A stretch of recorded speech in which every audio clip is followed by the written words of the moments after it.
बिस्मिल्लाहिर्रहमानिर्रहीम। अस्सलाम वालेकुम।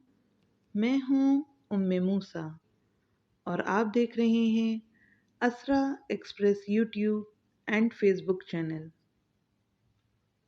आज आपको एक बहुत ही तल्ख हकीकत से रोशनास कराते हैं, तो शुरू करते हैं। मेरे एक बुज़ुर्ग दोस्त जवानी में अरबपति थे, लेकिन उनकी ज़िंदगी का आखिरी हिस्सा असरत में गुज़रा। मुझे उन्होंने एक दिन अपनी कहानी सुनाई।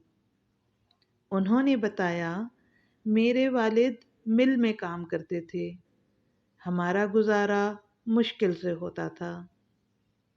मेरे वालिद का एक कज़न माजूर था। इन कज़न के वालिदैन फोत हो चुके थे और अब इनके आगे पीछे कोई नहीं रहा। मेरे वालिद को तरस आ गया और वो उन्हें अपने घर ले आए। हम पहले ही 5 बहन भाई थे, घर में गुर्बत थी और ऊपर से एक माजूर चचा सर पर आ गिरा। वालदा को वो अच्छे नहीं लगते थे। वो सारा दिन उन्हें कोसती रहती थीं और हम भी वालदा की वजह से उनसे नफरत करते थे। लेकिन मेरे वालिद उनसे बहुत मोहब्बत करते थे। वो उन्हें अपने हाथ से खाना भी खिलाते थे, उनका बोल बराज भी साफ करते थे और उन्हें कपड़े भी पहनाते थे। अल्लाह का करना ये हुआ कि हमारे हालात बदल गए। हमारे वालिद ने छोटी सी भट्टी लगाई और ये भट्टी देखते ही देखते कारखाना बन गई और वो कारखानों में तब्दील होता चला गया और हम अरबपति हो गए। 1980 की दहाई में हमारे वालिद साहब फोत हो गए और वो चचा तरके में मुझे मिल गए। मैंने उन्हें चंद माह अपने घर में रखा, लेकिन जल्द ही मैं उनसे तंग आ गया। मैंने उन्हें पागलखाने में दाखिल करा दिया और वो पागलखाने में रहकर इंतकाल कर गए।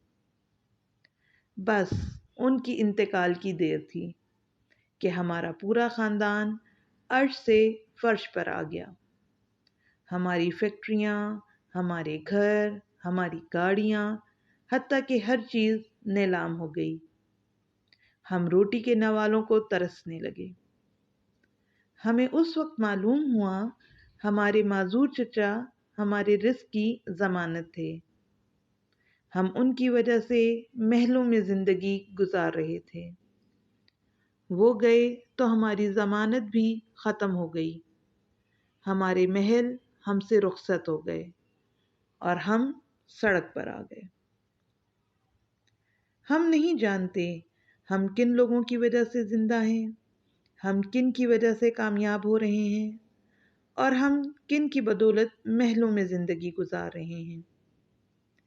हम ये भी नहीं जानते हम किसको बस से उतारेंगे, हम किसको कश्ती से बाहर फेंकेंगे और हम किसके खाने की प्लेट उठाएंगे।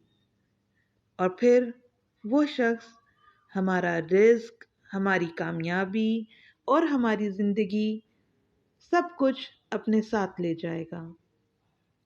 हम हरगिज़ नहीं जानते।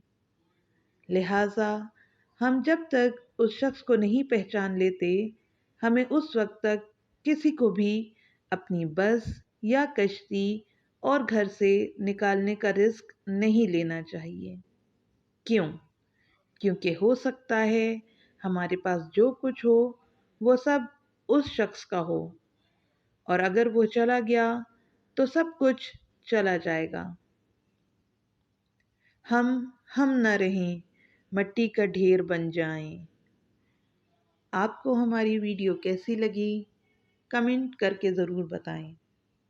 अगर आप ऐसी ही मोटिवेशनल और इस्लामिक वीडियोस देखना चाहते हैं तो हमारे चैनल को सब्सक्राइब कर दें और साथ ही घंटी के निशान को दबा दें ताकि आइंदा आने वाली वीडियोस आप तक पहुंच सकें। शुक्रिया।